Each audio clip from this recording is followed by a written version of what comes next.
In this edition of Galveston Gardening, I'll be discussing the Ipomea, or Ornamental Sweet Potato.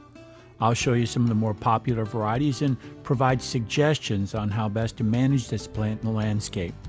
All this and more here on Galveston Gardening.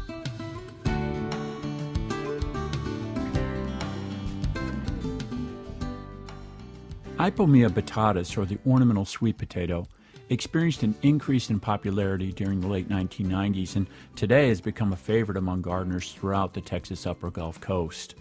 The three most common varieties include the lime-colored Marguerite, an extremely dark-colored selection named Blackie, and a less vigorous tricolor cultivar with bluish-green and white leaves splashed with pink, sometimes referred to as pink frost.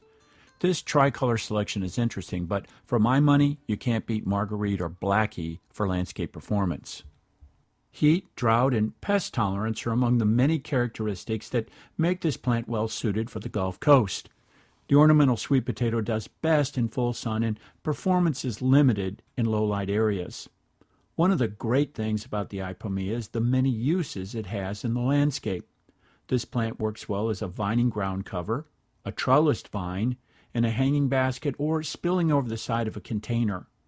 Marguerite and Blackie have such unique colors that they contrast well with many companion plants, creating a real focal point in the garden or patio area.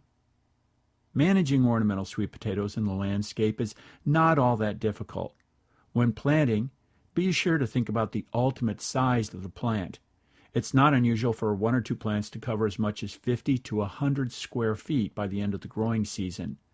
I usually buy new plants each year, but they easily root in water or from stored roots. More on that in a minute.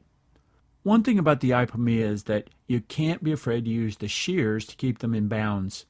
In a sunny, well-drained location with a little irrigation, these things can cover up an entire garden in just a few weeks. But you can cut them back severely without fear of damage. I try to do selective pruning so that the plants still have a trailing appearance and don't look like they've been hit with the edger. The growth rate is amazing and the requirements are minimal.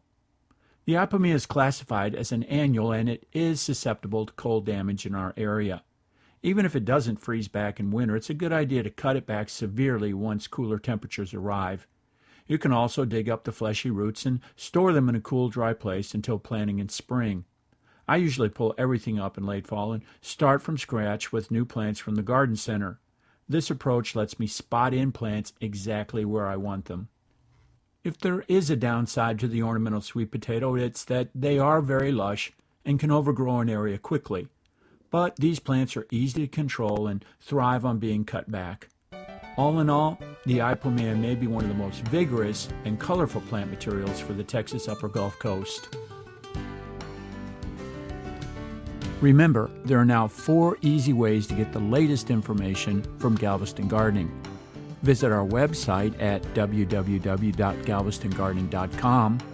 Subscribe to the Galveston Gardening blog to have the latest updates delivered directly to your email address. Join the Galveston Gardening social network on Facebook, or check out the monthly Galveston Gardening column in Coast Magazine. Thanks for dropping by, and we'll see you next time here at Galveston Gardening.